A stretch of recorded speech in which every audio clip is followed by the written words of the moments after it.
வணக்கம். இது ஐபிசி தமிழின் செய்தி நேரம். முதலில் தலைப்புச் செய்திகள்.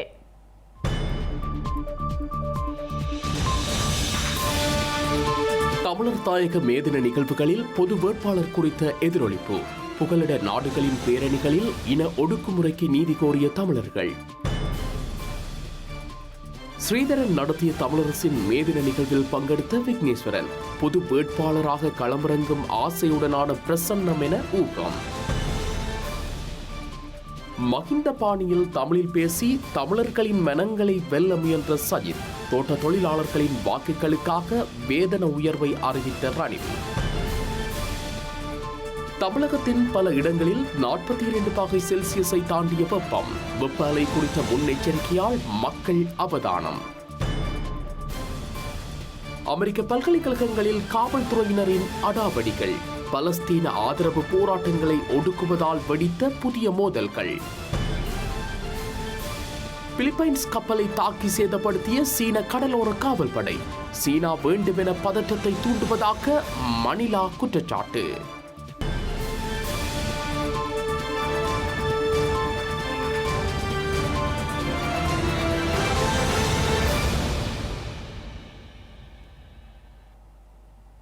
இனி தொடர்பான விரிவான செய்திகள். உலகளாவிய ரீதியில் இன்று தொழிலாளர்களின் நாளான மே தினம் கடைபிடிக்கப்பட்டு வரும் நிலையில் தமிழர் தாயகத்திலும் புலம்பெயர் நாடுகளிலும் இன்று நடத்தப்பட்ட நிகழ்வுகளில் அரசியல் உரிமை கருத்துக்களும் இனத்தின் மீதான ஒடுக்குமுறைகளுக்கு நீதிகோரல்களும் இடம்பெற்றுள்ளன. தமிழர் தாயகத்தில் தமிழ் தேசிய கட்சிகள் நடத்திய மேதின நிகழ்வுகளில் ஸ்ரீலங்காவில் எதிர்நோக்கப்படும் தேர்தல் களங்களில் தமிழர்களின் வகிபாகம் குறித்த கருப்பொருளும் பொது வேட்பாளர் குறித்து பேசுபொருளும் முக்கிய விடயமாக எதிரொலித்திருந்ததை அவதானிக்க முடிந்தது. தமிழரசு கட்சியின் வடக்கிலும் கிழக்கிலும் தனித்தனியாக 2 நிகழ்வுகளை நடத்தியிருந்தன. இதேபோல ஜனநாயக தமிழ் தேசிய கூட்டமைப்பு தனது பிரதான நிகழ்வை மானிப்பாயிலும், தமிழ் தேசிய மக்கள் முன்னணி தனது முதன்மை நிகழ்வை வவுனியாவிலும் நடத்தியிருந்தது. சர்வதேச தொழிலாளர் தினத்தை முன்னிட்டு இலங்கையின் வடக்கு கிழக்கு மாகாணங்களில் தமிழ் தேசிய கட்சிகளினால் பேரணி மற்றும் கூட்டங்கள் மேற்கொள்ளப்பட்டுள்ளன. அந்த வகையில் இலங்கை தமிழரசு கட்சியினால் கிளிநொச்சியில் தொழிலாளர் தின பேரணியும் கூட்டமும் நடத்தப்பட்டிருந்தது. வடமாகாண ரீதியிலான தமிழ் தேசிய தொழிலாளர் தினம் கிளிநொச்சி மத்திய கல்லூரி மைதானத்தில் நடைபெற்றது. கிளிநொச்சி மாவட்ட தொழிலாளர்களுடன் இணைந்து தமிழரசு கட்சியின் கிளிநொச்சி கிளை ஏற்பாடு செய்திருந்த தொழிலாளர் தினம் மக்களின் பேரெழுச்சி பேரணியோடு நடைபெற்றது. தொழிலாளர்களின் அவலங்களை சித்தரிக்கும் வாகன ஊர்திகளும் கிளிநொச்சி சித்தி விநாயகர் முன்றலில் இருந்து மத்திய கல்லூரி மைதானம் வரை முன்னெடுக்கப்பட்டது.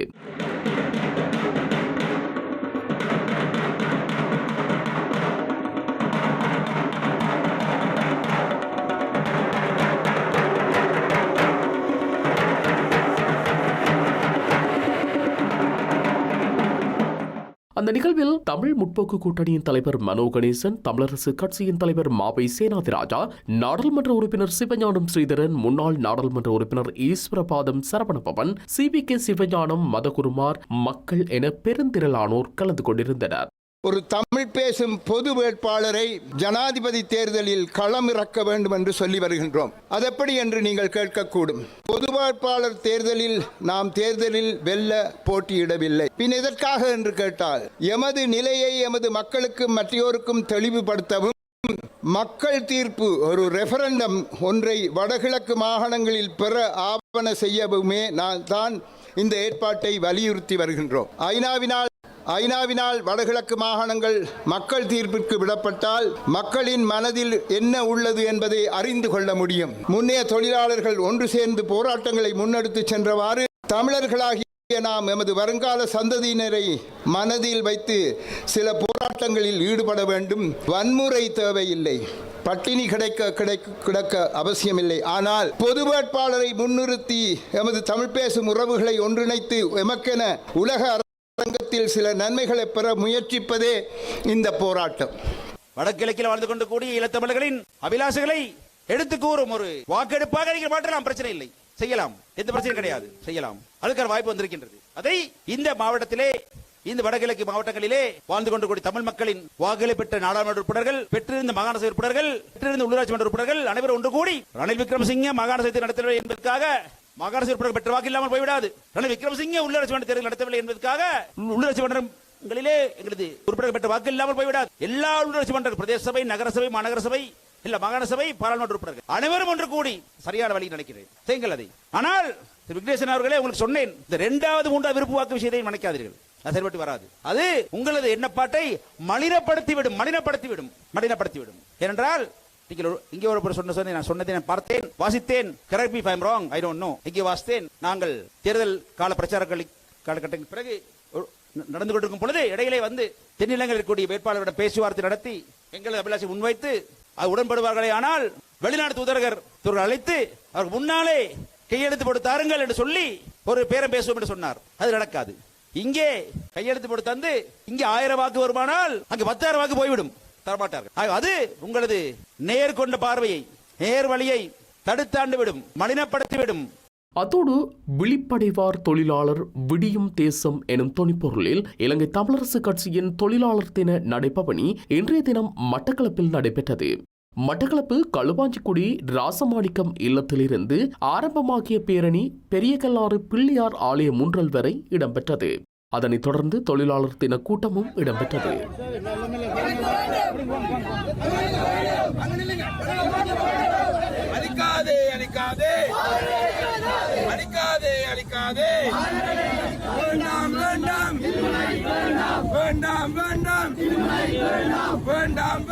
ஜனநாயக தமிழ் தேசிய கூட்டணியின் தொழிலாளர் தின கூட்டம் யாழ்ப்பாணத்தில் இன்று காலை நடைபெற்றது. ஜனநாயக தமிழ் தேசிய கூட்டணியானது இந்த தொழிலாளர் தினத்தை தமிழ் தேசிய மே நாளாக பிரகடனப்படுத்தி ஸ்ரீலங்கா அரசாங்கத்தின் அடக்குமுறைகளுக்கு எதிராக அணிதிரள்வோம் என்ற தொனிப்பொருளில் மானிப்பாய் பிரதேச சபை மண்டபத்தில் இடம்பெற்றது. மேலும் தமிழ் தேசிய மக்கள் முன்னணியின் பிரதான தொழிலாளர் தின ஊர்வலமும் பொதுக்கூட்ட நிகழ்வும் வவுனியாவில் இன்று எழுச்சியுடன் இடம்பெற்றது. வவுனியா பண்டாரவன்னியன் சிலை முன்பாக ஆரம்பமான ஊர்வலம் அங்கிருந்து குருமன்காடு கலைமகள் விளையாட்டு மைதானம் வரை சென்றதுடன் கூட்டமும் இடம்பெற்றிருந்தது. கூட்டத்தில் நாடாளுமன்ற உறுப்பினர் செல்வராசா கஜேந்திரன், முன்னணியின் தேசிய அமைப்பாளர் தர்மலிங்கம் சுரேஷ், சட்டத்தரணி சுகாஸ் மற்றும் தொண்டர்கள், ஆதரவாளர்கள், பெருந்திரளான மக்கள் என பலரும் கலந்து கொண்டிருந்தனர். பேரணியில் கலந்து கொண்டவர்கள் எங்கள் நிலம் எமக்கு வேண்டும், இனப்படுகொலைக்கு சர்வதேச நீதி வேண்டும், வெடுக்குநாரி எங்கள் சொத்து போன்ற கோஷங்களை எழுப்பியிருந்தனர்.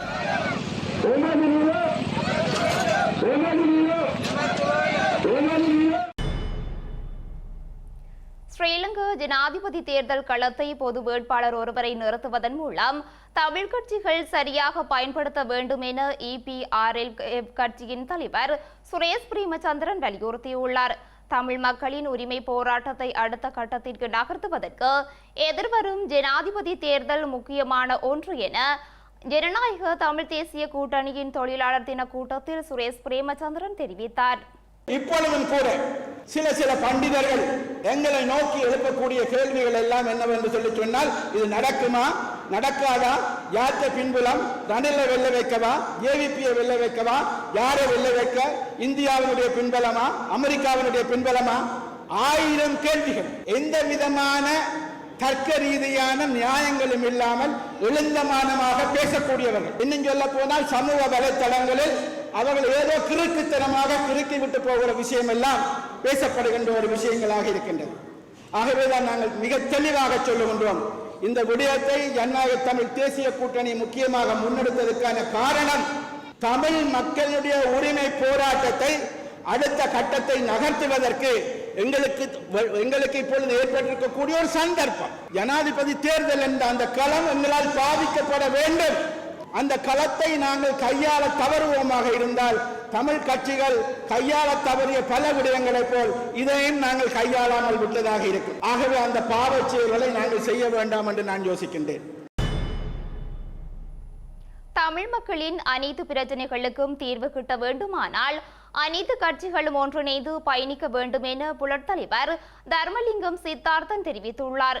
கட்சிகள் ஒருங்கிணைப்பதில் சிக்கல்கள் ஏற்பட்டிருந்தாலும் அதற்கான முயற்சிகளை தொடர வேண்டும் எனவும் ஜனநாயக தமிழ் தேசிய கூட்டணியின் தொழிலாளர் தின கூட்டத்தில் தர்மலிங்கம் சித்தார்த்தன் வலியுறுத்தியுள்ளார். கொள்கை ரீதியில் ஏற்றுக்கொண்ட கட்சிகள் மாத்திரமல்ல, இது சம்பந்தமாக அனைத்து கட்சிகளும் ஒன்றாக ஒற்றுமையாக செயற்பட வேண்டியது ஒரு கடமை. அப்படி இல்லாவிட்டால் இந்த ஒற்றுமை குலைவாக இருந்தால் தமிழ் மக்களுடைய ஒற்றுமையை முழுமையாக ஏற்படுத்த முடியாமல் போனால் நிச்சயமாக தமிழ் மக்களுடைய நிலை இன்னும் பின்னடைவு ஆகும். ஆகவே அனைத்து கட்சிகளுமாக ஒற்றுமைப்பட்டால் நாங்கள் எங்களுடைய பலத்தை உலகுக்கு காட்ட முடியும். அந்த ஒற்றுமையை உருவாக்குவதற்கான முயற்சிகளை தொடர்ந்து எடுத்துக் கொண்டிருக்கின்றோம். அதிலேயும் சில சங்கடங்கள், சில பிரச்சனைகள் இருந்து கொண்டுதான் இருக்கும். தமிழ் கட்சிகள் மத்தியிலேயே அது வழக்கமாக இருக்கின்ற விஷயம் இருந்தாலும் அந்த முயற்சியை கைவிடாமல் நாங்கள் தொடர்ந்து அந்த முயற்சிகளை எடுப்பதற்காக நாங்கள் அனைவருமே பல தடவைகள் கூடி பேசிக் கொண்டிருக்கின்றோம். நாங்கள் மாத்திரமல்ல, இந்த சமூக அமைப்புகள் பலரும் அது சம்பந்தமாக முயற்சிகள் எடுக்கின்றார்கள். கட்சிகள், சமூக அமைப்புகள் எல்லாமாக ஒரு தொழிலாளர் இயக்கங்கள் அனைத்துமாக சேர்ந்து ஒரு ஒற்றுமையை நாங்கள் உருவாக்குவதாக இருந்தால் அது தமிழ் மக்களுக்கு ஒரு மிகப்பெரிய பலத்தை கொடுக்கும். அந்த பலம் நாங்கள் முகம் கொடுக்கக்கூடிய, அது தொழிலாளர்களுடைய பிரச்சனையாக இருந்தால் என்ன, சமூகத்தினுடைய பிரச்சனையாக இருந்தால் என்ன, இனத்தினுடைய பிரச்சனையாக இருந்தால் என்ன, ஒரு நியாயமான தீர்வை காண முடியும். தமிழர் தாயகத்தில் நடத்தப்பட்ட மேதின நிகழ்வுகளுக்கு பக்கவாட்டாக புலம்பெயர் நாடுகளில் இடம்பெற்ற பேரணிகளில் கலந்து கொண்ட ஈழத்தமிழ் பூர்வீக மக்கள் தமது தாயகத்திற்கு நீதி கோரியிருந்தனர். பிரான்சில் அதன் முக்கிய தொழிற்சங்கம் இன்று பிற்பகலில் தலைநகர் பாரிஸில் உள்ள குடியரசு சதுக்கத்தில் இருந்து நடத்திய பேரணியில் தமிழ் மக்கள் பங்கெடுத்து தமது தாயகத்திற்கு நீதி கோரியிருந்தனர்.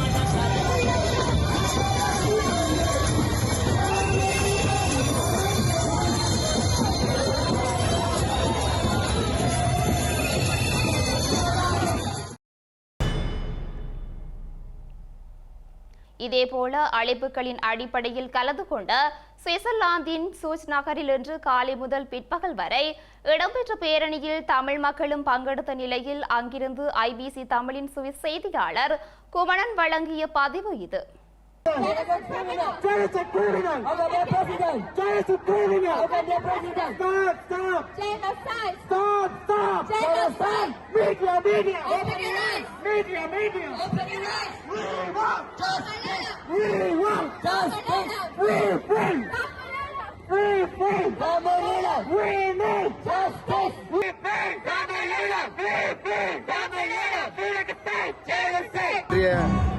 தொழிலாளர் தினம் சூரிச் மாநிலத்திலே மிக பிரமாண்டமாக நடைபெற்று அதாவது இறுதி இடத்தில் வந்திருக்கின்றது. பல நாடுகளிலிருந்து வருகை தந்த மக்கள், கிட்டத்தட்ட 60க்கும் மேற்பட்ட நாடுகளை சேர்ந்த மக்கள் இங்கே வருகை தந்து தங்களுடைய நாட்டில் நடந்த பிரச்சனைகளையும் வந்து எடுத்து கூறி இங்கே கோஷமிட்டு இங்கே கடந்து சென்றார்கள்.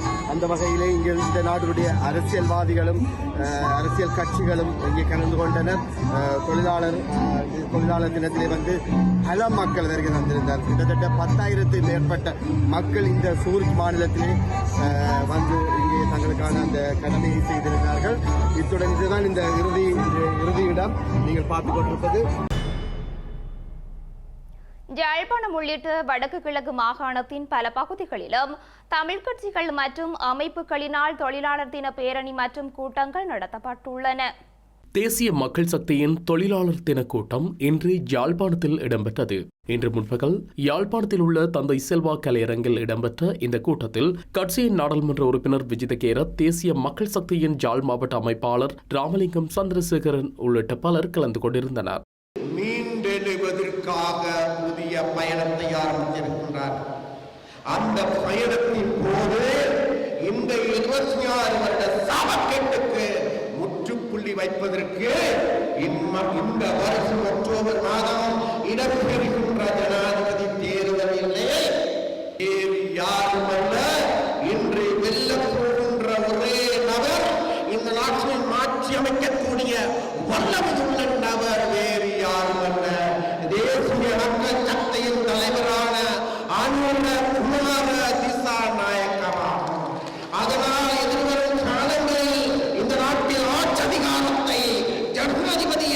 வகிக்கப் போகின்றவர்கள் வேறு யாரல்ல, தேசிய மக்கள் சக்தியாகும்.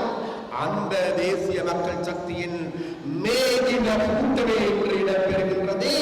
இந்த மேதினம் என்பது ஒருவேளை இது கடைசி மேதினமாகவும் இருக்கலாம். ஏனென்றால் அடுத்து வருகின்ற மேதினம் என்பது எங்களுடைய அரசாங்கத்தின், தேசிய மக்கள் சக்தியினுடைய அரசாங்கத்தின், இந்த நாட்டின் தமிழ் சிங்கள முஸ்லிம் மக்களுடைய அரசாங்கத்தின் கீழ் உருவாக்கப்படுகின்ற, நினைவு கூறப்படுகின்ற மேதினமாக இருக்கலாம். அதனால் இலங்கையில் வாழ்கின்ற தமிழ் சிங்கள முஸ்லிம் மக்களிடம் மிக மிக அன்பாக நாங்கள் கேட்டுக்கொள்கின்றோம். வேறு எதனாலும் அல்ல, இந்த நாட்டை நாசமாக்கிய 76 வருட சாபக்கேட்டில் இருந்து நாங்கள் மீண்டெழ வேண்டும். அதற்காக இன்று நாடு முழுவதும் வெற்றிகரமான மேதினங்களை கொண்டாடி வருவது வேறு யாரும் அல்ல, தேசிய மக்கள் சக்தியாகும். மாத்திரையிலும் லட்சக்கணக்கான மக்கள் அணிந்திருக்கின்ற பொழுது, ஒழுங்குவதற்கு நிகரான மக்கள் அணிந்திருக்கின்ற பொழுது, அதே போன்றே அனுராஷ்டிரபுரத்திலும் அவ்வாறு மக்கள் அணிந்திருக்கின்ற பொழுது, யாழ்ப்பாணத்திலும் மற்ற எல்லா கட்சிகளும், இங்கு இருக்கின்ற தமிழ் பிரதான கட்சிகள் எல்லோருமே யாழ்ப்பாணத்தை விட்டு வெளியேறி இருக்கின்ற போது, இந்த யாழ் நகரத்திலே தந்தை செல்வா அரங்கத்தை நிறைத்து கூட்டத்தை நடத்தியது ஒரே ஒரு கட்சி, அது தேசிய மக்கள் சக்தியாகும். அதனால் தேசிய மக்கள் சக்தியுடைய வெற்றி உறுதியானது. நாங்கள் அதனால் இலங்கையில் வாழ்கின்ற மக்களுக்கு அழைப்பு விடுக்கிறோம். ஈழமக்கள் ஜனநாயக கட்சி இன்றைய தினம் தமது தொழிலாளர் தின நிகழ்வை பருத்தித்துறையில் நடத்தியுள்ளது. அதன் அடிப்படையில் இபிடிபியின் தொழிலாளர் தினம் பருத்தித்துறை நகரில் பருத்தித்துறை பலநோக்கு கூட்டுறவு சங்க கேட்போர் கூடத்தில் இன்று பிற்பகல் 3 மணியளவில் இடம்பெற்றது. இந்த நிகழ்விற்கு பருத்தித்துறை பிரதேச சபையின் முன்னாள் தவிசாளரும் கட்சியின் ஊடக பேச்சாளருமான ஐயாத்துறை ஸ்ரீரங்கேஸ்வரன் தலைமை தாங்கியிருந்தார். புதிய மார்க்சிச லெனினிச கட்சியின் தொழிலாளர் தின ஊர்வலம் இன்று மாலை யாழ்ப்பாணத்தில் முன்னெடுக்கப்பட்டது. ஆரியகுளத்தில் இருந்து யாழ்ப்பாணம் ட்ரிம்மர் மண்டபம் வரை பேரணியாக சென்று ட்ரிம்மர் மண்டபத்தில் நிகழ்வுகள் இடம்பெற்றன. உழைக்கும் மக்கள் ஒன்றிணைப்போம், நாட்டின் வளங்களை பாதுகாப்போம் எனும் தொனிப்பொருளுடன் புரட்சிகர தொழிலாளர் தினம் முன்னெடுக்கப்பட்டது. இலங்கை ஆசிரியர் சங்கத்தின் தொழிலாளர் தின கூட்டம் யாழ்ப்பாணத்தில் இன்று காலை இடம்பெற்றது. நல்லூர் ஆலயத்திற்கு அருகில் இருந்து ஆரம்பித்த பேரணி நல்லூர் கிட்டு பூங்காவில் நிறைவடைந்து அங்கு பொதுக்கூட்டம் நடைபெற்றது. கிளிநொச்சி பசுமை பூங்கா வளாகத்தில் சமத்துவ கட்சியின் தலைவர் முருகேசன் சந்திரகுமார் தலைமையில் தொழிலாளர் தின கூட்டம் இடம்பெற்றது. அதோடு புதிய ஜனநாயக மார்க்சிச லெனினிச கட்சியின் தொழிலாளர் தினம் இன்று வவுனியாவில் இடம்பெற்றது. வவுனியா தமிழ் மகாவித்தியாலயத்திற்கு முன்பாக ஆரம்பமாகி நகர்வீதி ஊடாக வவுனியா நகர மண்டபத்தை அடைந்திருந்ததுடன் அங்கு தொழிலாளர் தின கூட்டமும் இடம்பெற்றது. சர்வதேச தொழிலாளர் தினத்தை முன்னிட்டு திருகோணமலையில் இன்று தமிழ் மக்கள் விடுதலை புலிகள் கட்சியினால் பேரணி முன்னெடுக்கப்பட்டது. திருகோணமலை மாவட்டத்தில் உள்ள கட்சியின் முக்கியஸ்தர்கள் இணைந்து உழைப்பே உயர்வு எனும் தொனிப்பொருளின் கீழ் ஊர்வலம் மேற்கொள்ளப்பட்டது. தென்னிலங்கையில் உள்ள பிரதான அரசியல் கட்சிகளின் தொழிலாளர் மேதின கூட்டங்கள் கொழும்பில் இன்று இடம்பெற்றிருந்தன. இதில் அதிகளவான மக்கள் கலந்து கொண்டு தமது ஆதரவுகளை கட்சிக்கு வெளிப்படுத்தினார்கள். ஸ்ரீலங்கா ஜனாதிபதி ரணில் விக்ரமசிங்கவின் ஐக்கிய தேசிய கட்சியின் தொழிலாளர் தின கூட்டம் கொழும்பில் இன்று இடம்பெற்றது. மாளிகாவத்தை காவல் நிலையத்திற்கு முன்பாக இந்த கூட்டம் இடம்பெற்ற நிலையில் இதில் கட்சியின் தலைவர் ரணில் விக்ரமசிங்கே கலந்து கொண்டார். ஸ்ரீலங்கா ஜனாதிபதி இன்று காலை கொட்டகலை பொது விளையாட்டரங்கில் இலங்கை தொழிலாளர் காங்கிரசினால் ஏற்பாடு செய்யப்பட்ட தொழிலாளர் தின கூட்டத்திலும் பங்கேற்றார். ஐக்கிய மக்கள் சக்தியின் தொழிலாளர் தினம் பேரணி மற்றும் கூட்டம் கொழும்பில் இடம்பெற்றுள்ளது. கொழும்பு புறக்கோட்டையில் இடம்பெற்ற இந்த கூட்டத்தில் எதிர்க்கட்சித் தலைவர் சஜித் பிரேமதாச கலந்து கொண்டார். அரசியல் அமைப்பின் 13வது திருத்தத்தை அவ்வாறே நடைமுறைப்படுத்த எமது ஆட்சியில் நடவடிக்கை எடுக்கப்படும் என எதிர்க்கட்சித் தலைவர் சஜித் தெரிவித்துள்ளார். மேலும் திருத்தப்பட்ட மக்கள் சார்பான சர்வதேச நாணய நிதிய ஒப்பந்தம் எமது ஆட்சியில் நடைமுறைப்படுத்தப்படும் எனவும் அவர் தெரிவித்துள்ளார். அத்துடன் தலவாக்கலையிலும் ஐக்கிய மக்கள் சக்தி கூட்டத்தை நடத்தியிருந்த நிலையில் அதில் சஜித் பிரேமதாச கலந்து கொண்டு தமிழில் உரையாற்றியிருந்தார். சமய தலைவரை வணங்கி முன்னாள் அமைச்சர் கௌரவ திகம்பரம் அவர்களை, கௌரவ அமைச்சர் அர்ஜுன ரணதுங்க அவர்களை, கௌரவ உதயகுமார் அவர்களை, கௌரவ நாயன வாசல அவர்களே, எல்லோருக்கும் அவர்களே, மலையக மக்களோடு தொழிலாளர் தினத்தை கொண்டுவதில் மகிழ்ச்சி. நான் இலங்கையில் உள்ள மலையகர் சமூகத்தை பாதுகாப்பேன். உங்கள் மொழி உரிமையை பாதுகாப்பேன்.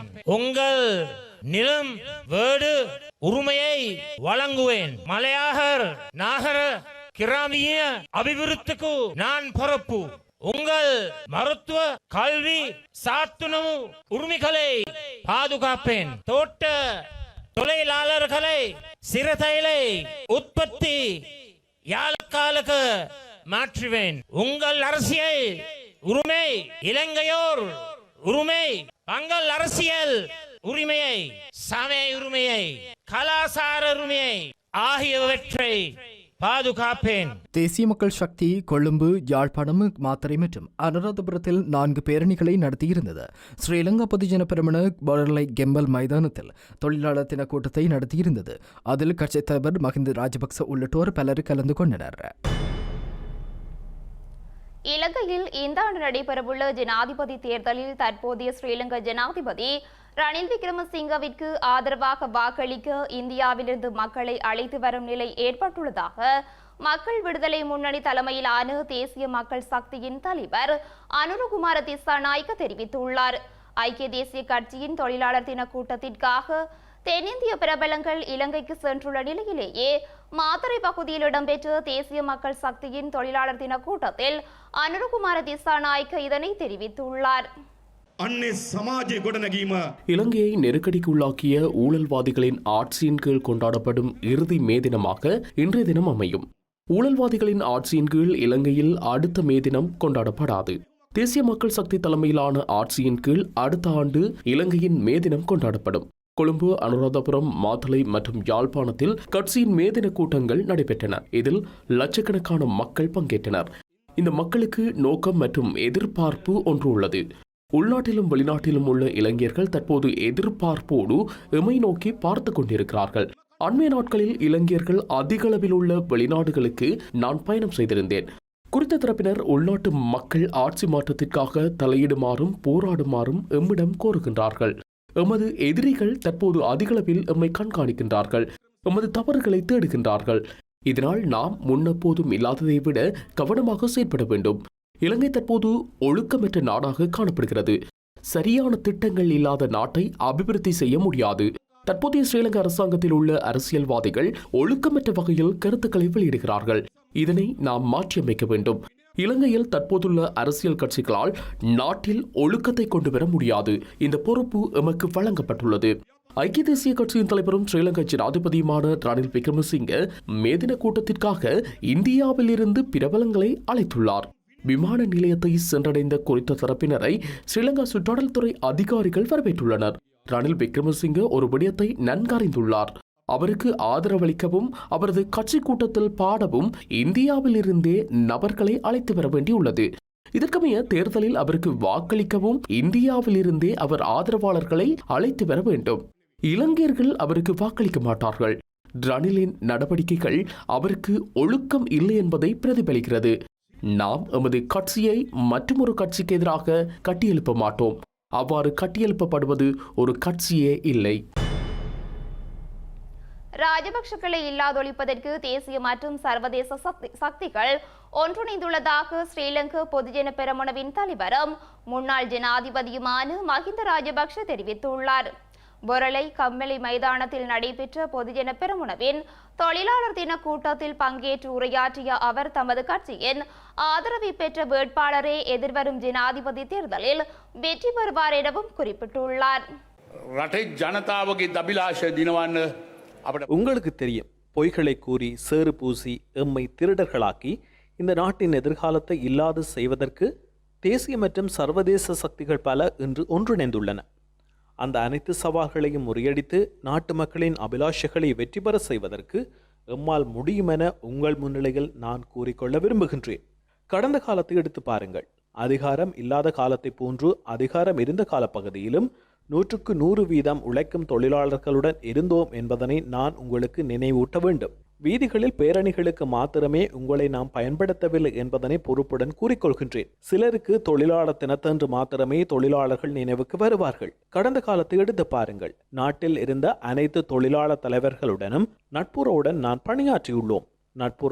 பணியாற்றியுள்ளோம். அவர்களின் கருத்துக்களுக்கு செவிசாய்த்து அவர்களின் பிரச்சனைகளை பேச்சுவார்த்தை ஊடாக தீர்த்து வைத்தோம். இந்த மே தினம் தீர்மானம் மிக்கது. எதிர்வரும் ஜனாதிபதி தேர்தலின் பின்னர் இந்த நாடு எதனை நோக்கி பயணிக்கும் என்ற தீர்மானத்தை நாம் நாட்டிற்கு கூற வேண்டும். அரசியல் மேடைகளில் பாருங்கள், வாய்ச்சொல் வீரர்கள் எம்மையை தாக்குகின்றனர். பொதுஜன பெரமுனவில் உள்ளவர்களை இலக்கு வைத்தே அனைவரும் சேறு பூசுகின்றனர். ஏன் அவ்வாறு செய்கின்றனர்? தற்போதும் மக்கள் பலம் எம்மிடமே இருக்கின்றது என்பது இந்த வாய்ச்சொல் வீரர்களுக்கு தெரியும். பொதுஜன பெரமுனவின் 69 லட்சம் மக்களை பிரிப்பதே அவர்களுக்கு தேவையான விடயம். கடந்த காலங்களில் அதிக தவறுகளை செய்த, இந்த நாட்டின் எதிர்காலத்தை இல்லாது செய்த மனிதர்களின் மடிகளுக்குள் சிக்கிக் கொள்ள வேண்டாம் என கேட்டுக்கொள்கின்றேன். எம்மை விட அதிக தவறுகளை செய்த மனிதர்களிடம் செல்வதை விட தவறுகளை திருத்திக் கொண்டு இருக்கும் நாட்டிற்கு ஒரு பயணம் ஒன்றை மேற்கொள்ள வேண்டும் என்றே நான் கூறுகின்றேன். இந்த நாட்டு மக்களுக்காக சேவையாற்றக்கூடிய சக்தி தற்போதும் ஸ்ரீலங்கா பொதுஜன பெரமுனவுக்கு மாத்திரமே உள்ளது என்பதனை நான் இந்த தருணத்தில் நினைவூட்டுகின்றேன். எதிர்வரும் ஜனாதிபதி தேர்தலில் எமது ஆதரவை பெற்ற வேட்பாளர் மாத்திரமே வெற்றி பெறுவார் என்பதனை கிராமங்களுக்கு சென்று கூறுங்கள் என நான் கூறி வைக்க விரும்புகின்றேன். கொரோனாவுக்கு முன்னர் வாய்ச்சொல் வீரர்கள் தேசிய அரசாங்கத்தை அமைத்து நாட்டின் பொருளாதாரத்தை பூஜ்ஜியத்துக்கு கொண்டு சென்றனர். எமது காலத்தில் பொருளாதாரத்தை மீள கட்டியெழுப்ப நடவடிக்கைகளை மாத்திரமே செய்தோம். பயங்கரவாதமற்ற மற்றும் ஒன்றிணைந்த இலங்கை கட்டியெழுப்ப வேண்டும் என்பது ஸ்ரீலங்காவின் பொதுஜன பெரமுனவின் நிலைப்பாடு என அந்த கட்சியின் தேசிய அமைப்பாளர் நாமல் ராஜபக்ஷ தெரிவித்துள்ளார். பொரலை கொம்பல் மைதானத்தில் இன்று இடம்பெற்ற தொழிலாளர் தின கூட்டத்தில் உரையாற்றிய நாமல் ராஜபக்ஷ அனைத்து துறைகளும் நவீனமயமாக்கப்பட வேண்டியதன் முக்கியத்துவத்தை வலியுறுத்தியுள்ளார். கடந்த காலங்களில் சதிகாரர்கள் ஸ்ரீலங்கா பொதுஜன பெரமுன தலைமையிலான அரசாங்கத்தை வீழ்ச்சியடைய செய்வதை நோக்கமாக கொண்டு செயற்பட்டனர். எமது கட்சியின் தலைவர்கள் இலங்கையை விட்டு செல்வார்கள் என குறித்த சதிகாரர்கள் நினைத்திருந்தார்கள். எனினும் 69 லட்சம் மக்களின் நம்பிக்கையை காப்பாற்றுவதற்காக நாடாளுமன்றத்தின் ஊடாக எமது அரசாங்கத்தை அமைக்க நடவடிக்கை எடுத்தோம். கொள்கை ரீதியில் 2 கட்சிகளாக நாம் செயற்பட்டாலும் ஒரு பொது விடயத்திற்காக ஒன்றிணைந்தோம். இதன் அடிப்படையிலேயே தற்போதைய ஜனாதிபதி தெரிவு செய்யப்பட்டார். மக்களின் நலனை கருத்தில் கொண்டு பணியாற்றும் ஒரு அரசியல் கட்சி ஸ்ரீலங்கா பொதுஜன பெரமுன. 2005ஆம் ஆண்டு இலங்கையில் ஆட்சி பொறுப்பை மஹிந்த ராஜபக்ஷ ஏற்றுக்கொண்ட போது நாடு யுத்த பூமியாக இருந்தது. யுத்த பூமியாக இருந்த இலங்கையை வேலை செய்யும் மக்களுக்கான நாடாக மஹிந்த ராஜபக்ஷ மாற்றினார். விவசாயி, கடற்றொழிலாளி உள்ளிட்ட அனைத்து தொழிலாளர்களது உரிமைகளை பாதுகாக்க நடவடிக்கை எடுக்கப்பட்டது. எனினும் மஹிந்த ராஜபக்ஷ விட்டு போன இடத்திலிருந்து கோட்டாபய ராஜபக்ஷ நாட்டின் ஆட்சியை ஆரம்பிக்கவில்லை. வீழ்ச்சியடைந்த பொருளாதாரம் மற்றும் கொரோனா தொற்றுக்கு மத்தியில் அவர் ஆட்சி செய்திருந்தார். பொருளாதார நெருக்கடியை எதிர்நோக்கியிருந்தாலும் எமது மக்களின் உயிரை காப்பாற்ற முடிந்தது. இலங்கையில் உற்பத்தி செய்ய முடியுமான அனைத்தும் உற்பத்தி செய்யப்பட வேண்டும். தேசிய வளங்கள் பாதுகாக்கப்பட வேண்டும். இலங்கையில் முதலீடுகள் மேற்கொள்ளப்படுவதை நாம் எதிர்க்கவில்லை. எனினும் குறித்த முதலீடுகள் எவ்வாறாக மேற்கொள்ளப்படுகின்றன என்பது தொடர்பில் மக்களுக்கு தெரிவிக்க வேண்டும். நாம் குறுகிய கால கொள்கைகளை அடிப்படையாக கொண்டு செயற்படுவதில்லை. ஸ்ரீலங்கா சுதந்திர கட்சியின் ஜனாதிபதி வேட்பாளராக விஜயதாச ராஜபக்ஷ போட்டியிடுவார் என முன்னாள் ஜனாதிபதியும் கட்சியின் முன்னாள் தலைவருமான மைத்திரிபால ஸ்ரீசேன தெரிவித்துள்ளார். தொழிற்சங்க தலைவர் இளங்கரத்னவின் நினைவேந்தல் நிகழ்வில் கலந்துரையாற்றும் போதே மைத்திரிபால ஸ்ரீசேன இதனை தெரிவித்துள்ளார். ஸ்ரீலங்கா சுதந்திர கட்சியின் தலைவர் இன்னும் நானே. எனக்கு எதிராக தற்காலிக தடை உத்தரவு மாத்திரமே விதிக்கப்பட்டுள்ளது. இந்த தடை உத்தரவு காரணமாக கட்சியின் தலைவராக செயற்பட மாத்திரம் முடியாதுள்ளது. எமது கட்சியிலிருந்து விலகி தற்போதைய ஸ்ரீலங்கா அரசாங்கத்துடன் இணைந்த தரப்பினரே கட்சியின் தற்போதைய நிலைக்கு பொறுப்பு கூற வேண்டும். பதவி ஆசைக்காக 11 பேர் எமது கட்சியிலிருந்து விலகிச் சென்றனர். அவர்கள் இன்று எமது கட்சியுடன் இருந்திருந்தால் எமக்கு இந்த நிலை ஏற்பட்டிருக்காது. விஜயதாச ராஜபக்ஷவுக்கு கட்சியின் பெரும்பான்மையானவர்களின் ஆதரவு உள்ளது. ஜனாதிபதி வேட்பாளராக களமிறங்கும் அவருக்கு நாம் ஆதரிப்போம். அரசாங்கத்தின் அமைச்சர் ஒருவரை நாம் எடுத்தோம். எனினும் தற்போது அவருக்கு அமைச்சு பதவியில் அதிக ஆர்வம் இல்லை. நான் ஜனாதிபதியாக பதவியேற்கும் போது சத்திய பிரமாணம் செய்தேன். அதற்கமைய மீண்டும் ஜனாதிபதி தேர்தலில் வேட்பாளராக நான் களமிறங்க மாட்டேன். இலங்கையில் நடைபெறவுள்ள நாடாளுமன்ற தேர்தலில் ஐக்கிய மக்கள் சக்தி கூடுதலான ஆசனங்களை பெறும் என ஸ்ரீலங்கா முஸ்லிம் காங்கிரசின் தலைவர் ராகுல் காந்தி நம்பிக்கை வெளியிட்டுள்ளார். எனினும் ஐக்கிய மக்கள் சக்தி நாடாளுமன்ற தேர்தலில் அறுதி பெரும்பான்மையை பெற முடியுமா என்ற கேள்வி எழுவதாகவும் ஏறாவூரில் நடைபெற்ற கட்சி கிளை அலுவலக திறப்பு விழாவில் தெரிவித்தார். தேர்தல் கேட்கறதுக்கு ஏற்கனவே அறிவு செய்திருக்கிற ஆட்களுக்கும் தேர்தல் கேட்கணும்னு ஆசை இருக்குதான். ஆனா தேர்தல் நடந்தாதான் இருக்கு. எனவே நடக்குமான சந்தேகங்களுடைய இன்றைக்கு இந்த ஏற்கனவே தங்களை வேட்பாளராக அறிவித்து விட்டவர்கள் கூட இருக்கிறார். ஆனா நடக்குமா இல்லையான்னு ஒரு ஆளுக்கு மட்டும்தான் தெரியும். அவர் பதவியில் இருக்கிறார். அவரை நடத்தலாமா நடக்கக்கூடாதான்னு மாதிரி யோசிச்சுட்டு இருக்கிற மாதிரியும் வழங்கும். அவரு எதிர்காலத்தை பத்தி சரியான ஒரு திட்டமிடல் இல்லாம நாம போய் தேர்தலுக்கு போனா இங்க நடக்கும் ஏற்கனவே நிறைய தேர்தலை கிடப்புல போட்டாச்சு. இப்ப இன்னொரு தேர்தலை கிடப்புல போட்டா என்ன என்று அவர் ஆலோசிக்கலாமா? ஆலோசிப்பு சட்டத்துல இடம் இருக்கிறது இல்லையோ, சட்டத்துல இடம் இல்லாம தான் பத்திரம் போட்டார். அதனால இதுலயும் அப்படி ஏதாவது செஞ்சு போடுவாரா என்ற ஒரு சந்தேகம் இன்றைக்கு பரவலாக இருந்து வருது. எல்லாத்தோட தேசான விஷயம் பாராளுமன்ற தேர்தல் நடத்துவது. அதுக்கு உண்மையிலேயே ரெண்டு தரப்புக்கும் கொஞ்சம் விருப்பப்படும். உண்மையிலே ஜனாதிபதி தரப்புக்கும் பெருசா பாராளுமன்ற தேர்தல் நடந்தால் வெல்லலாம் என்ற நம்பிக்கை இல்லை என்றது பொதுவாக எல்லாரும் அரசியல் அவதானிகள் சொல்ற விஷயம். அதே போல ஜேபிபி நேற்று அறிவித்திருக்கிறார்கள், ஜனாதிபதி நாங்க பாராளுமன்ற தேர்தல் நடத்தினா பரவாயில்ல, ஆனா ஜனாதிபதி தேர்தல் நடத்தத்தான் வரும், அதுதான் நல்லது என்று சொல்றாங்க. இதுக்கு பின்னால் இருக்கிற விஷயம் என்ன? இந்த ரெண்டு தரப்பும் பாராளுமன்ற தேர்தல் நடந்தா அதிக கூடுதலான ஆசனங்களை பெற நம்பிக்கை இல்லை. அந்த நம்பிக்கை நாங்கள் சார்ந்திருக்கிற அணிக்கிட்ட மட்டும்தான் இருக்கு. எங்களுக்கும் அந்த நம்பிக்கை நாங்க எந்த அணியோடு இருந்தால் கூடுதலான ஆசனங்களை பெறலாம் என்ற கணிப்போடு பாராளுமன்ற தேர்தலை பொறுத்த மட்டும் நாங்கள் எடுத்திருக்கிற முடிவு அதுல எந்த பிசகு இருப்பதாக தெரியல. ஏன் தெரியலன்னா இந்த ரெண்டு ஏற்கனவே அறிவிச்சு விட்டு நாங்கள் ஜனாதிபதி வேட்பாளர் சொல்லியிருக்கிற ரெண்டு பேருக்கும் பெரிசாக பாராளுமன்ற தேர்தலுக்கு விருப்பம் இல்லை. ஏன் விருப்பம் இல்லை? எழுதுறது கஷ்டம் தெரியும். நாங்க இருக்கிற அணிக்கு மாத்திரம்தான், ஐக்கிய மக்கள் சக்திக்கு மாத்திரம்தான் தேர்தல் பாராளுமன்ற தேர்தல் நடந்தால் கூடுதலான ஆசனங்களை பெறலாம் நம்பிக்கை இருக்குது.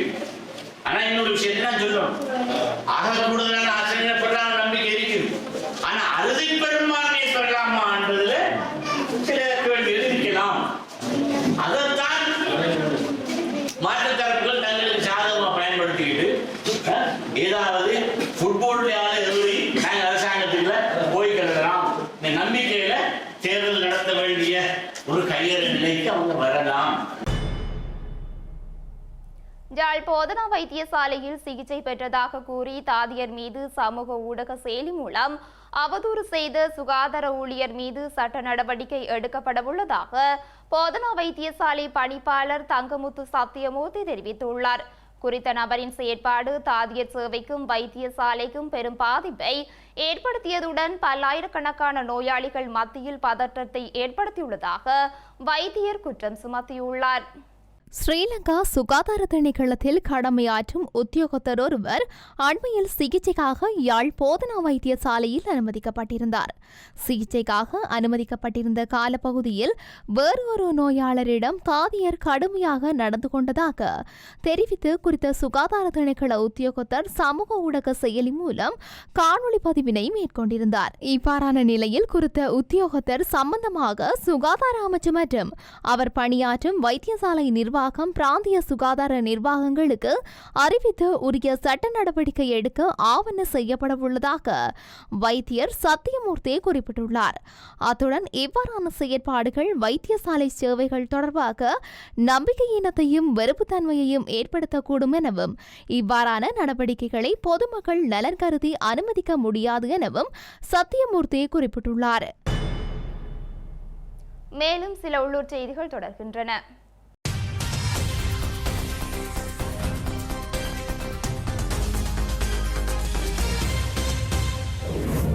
மட்டக்களப்பு பட்டிருப்பு கல்வி வளர்ச்சிக்கு உந்து சக்தியாக விளங்கிய வலய கல்வி பணிப்பாளரின் இடமாற்றத்தினை இடைநிறுத்துமாறு வலியுறுத்தி இன்று குறித்த பகுதி மக்களால் கையெழுத்து போராட்டம் ஒன்று முன்னெடுக்கப்பட்டுள்ளது. குறித்த போராட்டம் மட்டக்களப்பு காந்தி பூங்கா முன்றலில் முன்னெடுக்கப்பட்டது. குறித்த போராட்டத்தில் பட்டிருப்பு வலயத்தின் ஆசிரியர்கள், அதிபர்கள், மாணவர்கள், பெற்றோர்கள் இணைந்து குறித்த ஆர்ப்பாட்டத்தினை ஏற்பாடு செய்திருந்தனர். புத்தளம் கட்பட்டி முகத்துவாரம் பகுதியில் புதருக்குள் மறைத்து வைக்கப்பட்டிருந்த அதிக பெறுமதியான பீடி இலைகள் கைப்பற்றப்பட்டுள்ளன. இதன்போது சுமார் 39 உரைகளில் 1230 கிலோகிராம் பீடி இலைகள் கைப்பற்றப்பட்ட நிலையில் சந்தேக நபர்கள் எவரும் கைது செய்யப்படவில்லை என போதைப்பொருள் ஒழிப்பு பிரிவினர் தெரிவித்துள்ளனர். இலங்கையில் முன்னெடுக்கப்படும் மேதின கூட்டங்களை அரசியல் மயப்படுத்த வேண்டாம் என கூறி இன்று கொழும்பில் ஆர்ப்பாட்டம் ஒன்று முன்னெடுக்கப்பட்டுள்ளது. கொழும்பு கோட்டை தொடருந்து நிலையத்திற்கு முன்பாக புதிய தொழிலாளர் மக்கள் அமைப்பால் இந்த போராட்டம் நடத்தப்பட்டுள்ளது. தொழிலாளர்கள் அரசியல்வாதிகளின் அடிமைகள் அல்ல என ஆர்ப்பாட்டத்தில் ஈடுபட்டவர்கள் சுட்டிக்காட்டியுள்ளனர். புத்தளம் கருவல கெஸ்வல எகொடப்பிட்டிய பகுதியில் 3 மாத ஜானிக்குட்டியொன்று உயிரிழந்துள்ள நிலையில் சடலமாக மீட்கப்பட்டுள்ளது. குறித்து ஜானிக்குட்டி பெரிய ஜானிகள் காலால் மிதித்து கொன்றிருக்கலாம் என சந்தேகிப்பதாக கருவல கெஸ்வல வனஜீவராசிகள் துணைக்கள அதிகாரிகள் தெரிவித்துள்ளனர்.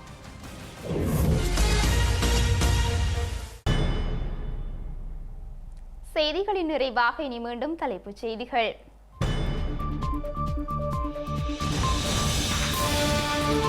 தமிழர் தாயக மேதின நிகழ்வுகளில் பொது வேட்பாளர் குறித்த எதிரொலிப்பு.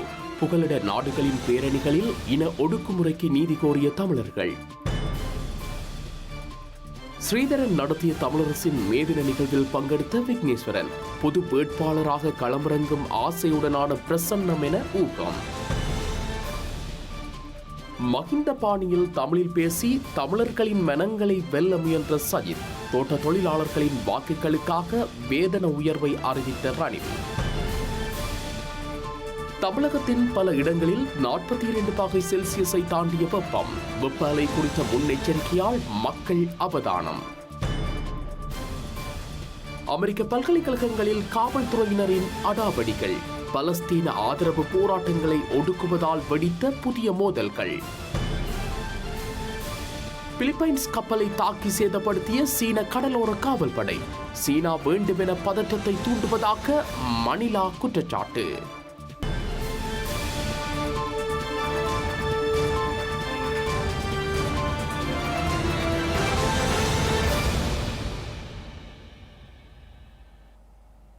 இத்துடன் ஐபிசி தமிழின் செய்தி நேரம் நிறைவடைகின்றது. உடனுக்குடன் செய்திகளை அறிந்து கொள்ள ibctamil.com என்ற நமது இணையதளத்தினை பார்வையிடுங்கள். வணக்கம்.